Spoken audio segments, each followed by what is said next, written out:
Okay, hello. No, we're not cooking. We're making jewelry. We are dyeing lucite flowers today for this necklace, for this palette, right? Our beautiful Lariat that I showed before. And I've actually been dyeing all day yesterday, and today I just have to do a few more. But this is basically my setup. I don't want to do it in the kitchen so it doesn't stain the sink or make a mess. I just cover the surface with cardboard and have these little portable burners that plug in. And these pots I got at the Goodwill. Just make sure they were covered with the black so they don't stain inside, and I've been using them a ton.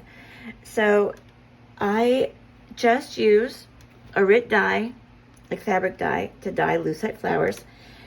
Even though this is a fabric dye, right, it comes in little packets of powder, like it always has, or it comes in these bottles as liquid. I like the bottles better, even though they're like $1 more than the packets, but I find I can control the quantity better, right? I don't pour much in. Even though these are large pots, we're not dyeing t-shirts, we're dyeing beads. And so I try to make kind of as little as possible. So these are only filled maybe a quarter of the way, a third of the way. Once it starts to steam like this, so it's hot, right, the instructions say to add dish soap and salt and vinegar. So, you know, I've done a little of that. I'm not going to really measure anything. Again, we're not making a big old batch. So whether this makes a difference or helps, I have no idea. I haven't dyed lucite in a couple of years, and I did it at the shop as a class, and I don't remember like adding the vinegar and salt and all that, so I don't think you have to. Okay, so what I need to do, I'm going to dye a fresh little batch. Right, they're clear, right, when we dye them. And I need to make more of this pearl gray color. And you should probably wear gloves, but I don't know, I don't seem to ever mess it up. And I'm just going to pour some in. It was 2 seconds, I counted. When I did yesterday, I measured up capfuls so I could, you know, write it down and give an actual recipe.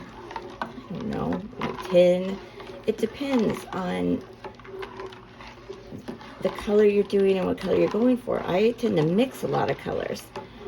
So, you know, it's just not always the same. Now, this gray that I just did is going to need to sit for quite a while. And so we won't be watching the entire process of that. The next batch I need to do is a batch that's slightly pink. And I just am not in love with that color, how it came out.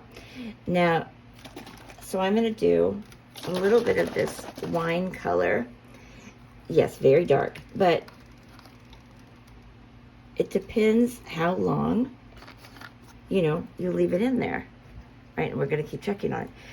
I also bought a different one for synthetics, and it was quite a bit more, right? The other ones were $2.99, this was $4.99, but it does say it's for acrylic on here, and I did use it. I used this. I bought it in a purple and a blue, and they're very bright, so I can't use it on its own. I need kind of muted palettes, so I don't want them to be super bright palettes.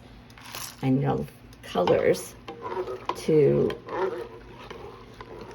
you know, work together softly.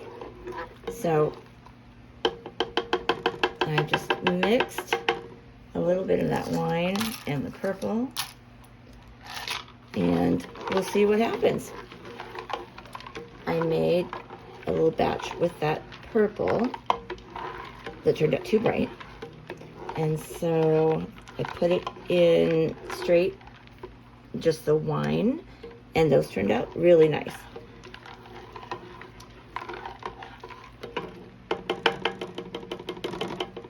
So So I am trying to see, instead of dyeing more purple and then dyeing wine after it, I'm trying to save a step by mixing the purple and the wine. And we'll see how they come out. They kind of, you know, it's time consuming to keep dyeing them over and over again, but not that much time. Now, the light shades, like this rose quartz, very light, took like an hour. That pearl gray, like an hour. It looks like nothing, basically. And it comes out very, very light. I'm gonna even add just another little dollop. If I had a black, I might even put a smidge in there, but I do not, so I'm just gonna have to be patient on this one. And generally I try to dye colors that are close together, like red and purple, blue and green, so they can move the spoon back and forth easily without contaminating, you know, affecting the color of the other one. But since I'm down to the last few, oh, that's pretty, down to the last few batches I need to do, I can't do that this time. So this won't have to sit very long. Nice. Sorry, I'm trying not to bang it too much so it doesn't get in on the microphone, you know, it's not too loud. What else? So you just have to watch it anywhere between, you know, 5 minutes to an hour, depending on the shade. And I keep spooning it up to look at it. How it looks in the spoon is pretty much what you're going to get once it's rinsed off and dried. It's not going to dry lighter or darker. You know, pretty much what you're looking at is what you get. So you can keep checking it. You can set a timer to check it every 10 minutes, 5 minutes, depends on the color. The darker it is, I would check more often, at least every 5 minutes. The lighter colors, maybe every 15. Again, depending on what you want to do. I'm not impatient, but I do have a lot of colors to dye. And so I prefer to dye with a darker color, less time. So like this wine shade, well, I would love flowers this color. I don't have the patience to get there. So I'm using it to get shades of pink by dyeing it for very short periods of time. If that makes sense. That's what I was saying with that gray. I could add black and probably get there sooner, but I don't have any. And I did a batch of gray that I really like. The only other thing I want to mention about this water and dyeing process is that if you're going to be dyeing a similar shade, some of a lighter and then a darker, right? I take the water outside and dump it into rocks and then like put a lot of water, rinse the rocks. But I did one with the rose quartz. I did a batch of rose quartz, took it out, and then in the same water, I added the wine to get a darker shade of pink. I didn't dump out the water and make a new batch. I'm just trying to limit how many times I'm going to not only heat up water, but also dump out toxic water outside, you know.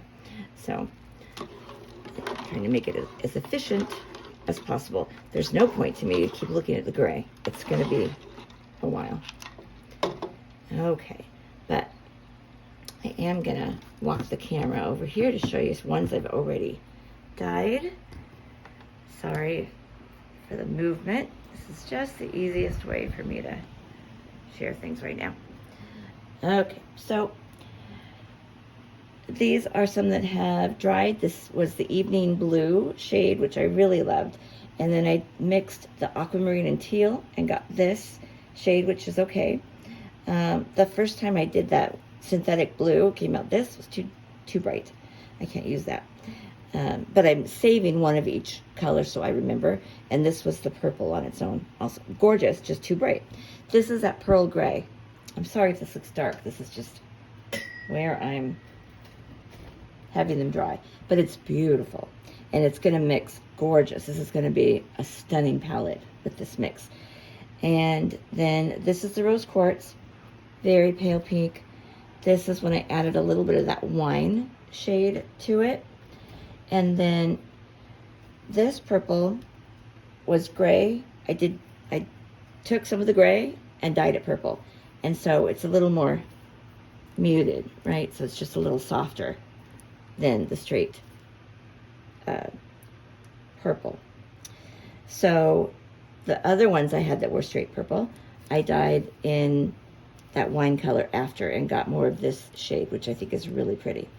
So it's all like an ongoing trial and error, right? And I'm going to end up with hopefully a lovely pink, pinky lilac palette, and then a blue gray palette. And as well as this is closer to the palette in the sample that's very pale pinks and sage greens. I've been dyeing a little bit of the filigree here and there. I'm not using it in this project, but it's been fun to dye it, as well as like here's a big rose. I'm not using this shape this time, but I had some of these in my collection. That's a dark blue. Here's when I dyed blue and then spray painted with like a metallic. It's hard to see, but it's so porous. The lucite's so porous that you can, dye it fairly easily and keep re-dyeing it until you get a color you like. So, like I said, I'm just making palettes for that Lariat, and I needed to be really soft shades that mix together. So I'm excited to show the end results once I have them made, but that's kind of where we are for now. And maybe one day I can show this process a little more in its entirety when I have a separate cameraman. But for now, I just wanted to give you a glimpse into the glamorous life of dyeing lucite beads.